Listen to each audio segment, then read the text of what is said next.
A couple weeks ago, we asked the question, how do I read theology more consistently? There's so much to be read, and I just want to read something, but I'm very scared of picking up large books. How do I go about picking them up and reading them consistently and ultimately finishing these books? If you're interested in that, the link to that video will be down in the description below. But today we're going to be asking the question, how do I take notes while reading? The question was asked, hey man, I've been wondering when reading books, how do you usually go about going through the book? Do you take notes? And so this video, I'm just going to be answering how I take notes, how it is that I sit down after a week of reading a book and review it. So this is a book, The Doctrine and Practice of Holiness by Errol Hulse, which I reviewed here maybe 3 or 4 weeks ago. You can check that review out also if you're interested in this book. But I'm just going to use this as my example of how I take notes. But the main thing is, just take notes. Don't make it crazy. And if anything, don't be scared to mark up your book. And pray through your markings. Ask the Lord to guide you in remembering these things and where to mark, and ask the Lord to speak through the book to you, and he will bring out various portions of the book that are important. But let's start at the very beginning. But before we do that, let me introduce myself. My name is Davis, and here on Petra Publications, I mostly just review Reformed Christian books, though sometimes I also do videos like this where I just answer questions that people ask. If you have any questions, I'd love to do another video with your question, so feel free to ask that in the comments section down below. If you're new, we also have a Discord server and a website, which are also linked down below. And if you've been following for quite some time now, we have merch on our website, things like mugs and other things. We also have a donation page, which helps us keep this ministry running, things like the camera, the batteries, and other expenses like our website itself to keep that online. So any donation is greatly appreciated. Thank you so much for your support. So the first thing is I just pick up the book that I'm planning to read, and the first thing I do is I open it up to the table of contents. And the reason I do that is because even though from the cover of this book I know that we're going to be talking about the doctrine and practice of holiness, it's still very helpful to know exactly where he's going to be taking me, and I also like to know how the book is broken up. Now, we talked about breaking the book down in the previous video like this, but just again, you can figure out how long are these chapters, how much am I going to be able to read in one sitting, and this, and all these other questions that you might have. So that's the first thing I do. And then in this case, this is a fairly lengthy book. It is 347 pages long, and it's split into 24 chapters. So the chapters actually are fairly short, lots of chapters, but they're not that long, and that makes it a very easy to sit down and read book. Then the second thing I do is I go and check out the indexes. If the book has an index, I always love indexes. I say that in every review, but that's the next thing I do is I go to the index, and you can see the things that he's addressing immediately. Topically, you can see who he's quoting.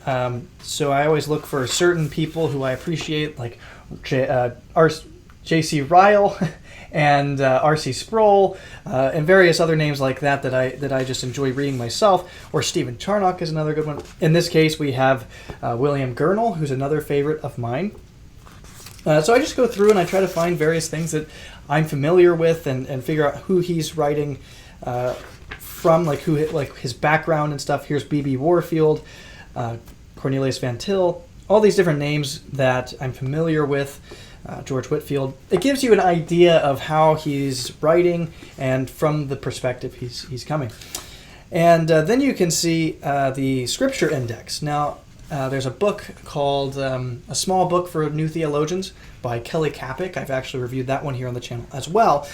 And one of the things that I took away from that book was a quote that he said, something like, when you pick up a new book, go straight to the scripture index and see if the Old Testament has been quoted as much as the New Testament, because the Old Testament is extremely important. And you can know a lot about a book just by looking at that. So that's the next thing I do is how much Scripture is quoted and what is the ratio between Old Testament and New Testament. And in this case, you see that there's about 2 full pages of Old Testament quotes, and there's about 8 pages of New Testament quotes, but that all makes sense because obviously there's a lot of things about holiness and sanctification and the practice of holiness in the New Testament that isn't found in the Old Testament. So that all makes sense and everything seems great. This is definitely a book that I want to read.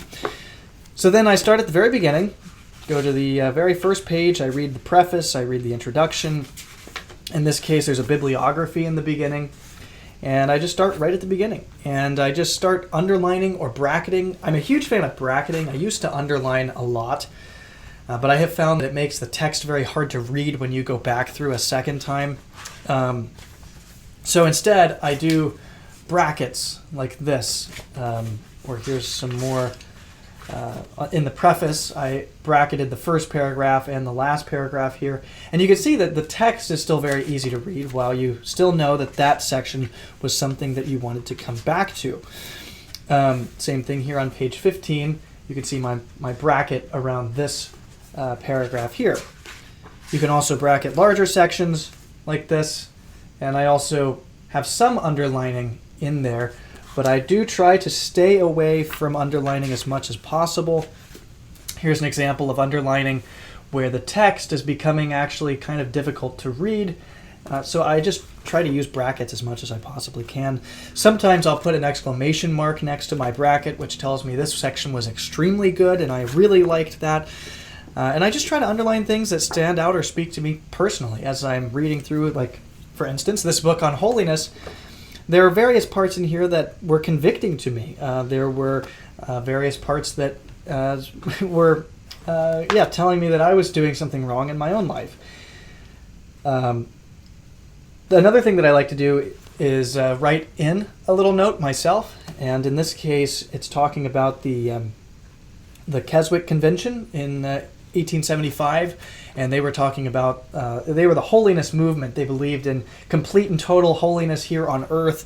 And so I was saying, compare this to the Ryle biography, which I've reviewed here, and also the Elizabeth Prentice biography, which I've also reviewed here. Both of those books talk about this Keswick Convention, and that helps me when I'm trying to study a certain thing to know exactly where that is. I can flip back through and find, okay, this is talking about this thing here, and there are these 2 other resources that I have that also discuss that. In some books, and I don't know if I did that in this one, I like to write key notes in the front or in the back of the book. For instance, here in the table of contents, there were a couple chapters here that had annotated bibliographies, and those are extremely helpful.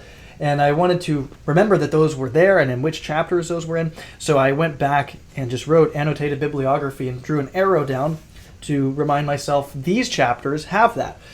So I do that. I sometimes will write on the front page, like here, right above this, certain key points, things that are extremely important and helpful. I'm going through The Pursuit of Holiness by Jerry Bridges right now. Both of these books in preparation for a class I'll be teaching in the summer. And I think I'm writing notes in that one at the very beginning of the book. Things like this chapter addresses this topic and this and other stuff like that. Things that help you come back to the book and remember exactly where something is and right where you appreciated something that the author did.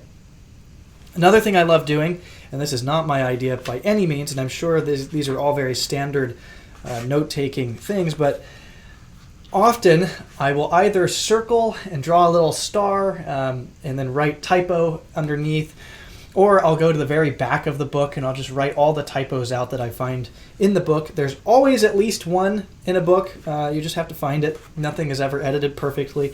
So that's another way to keep yourself engaged in the book while you're taking notes, and also just to have fun and find the mistakes there. And then finally, after I've finished reading the book, I go back through and add some of my favorite quotes from the book, the things that I bracketed and put exclamation marks next to and underline, and I put those things into my Word document which has topical quotes sorted alphabetically. And I highly, highly recommend that you do something like that because it helps sort the things that you've read into categories. If you're ever writing a paper, say for instance on holiness, all I have to do is go to my quote page or quote document, scroll down to holiness, and I have a bunch of quotes on holiness from all different sorts of authors and from all different sorts of books. And so that helps categorize everything very, very easily. It also helps you remember because you've read it once, then you're going back and you're reading it a second time, and then you're typing it into your document. You can also do this, with handwritten stuff, of course. I personally like to do it in the hand or on the typing thing because then I can just keep adding. I don't have to worry about adding paper to letters and all of that. So, but that's something I highly recommend you do. You keep track of all of those things, and it makes your life very, very easy. And when I'm coming back to review a book, for instance, all of the quotes that I wanted to mention in the review are already underlined and bracketed for me when I go back to break down the review. Well, hopefully this was helpful. Those are just 5 ideas for you. These are that's how I take my notes in my books, and that's sort of, it's been an evolutionary process as I have continued reading. My system has changed over time, but currently that's how I'm taking notes. If you have better ideas, I always love hearing from you in the comments section. And hopefully, as I said, this was helpful to you in some shape, way, or form. But thank you so much for watching, and Lord willing, I will see you again very soon. God bless. Bye.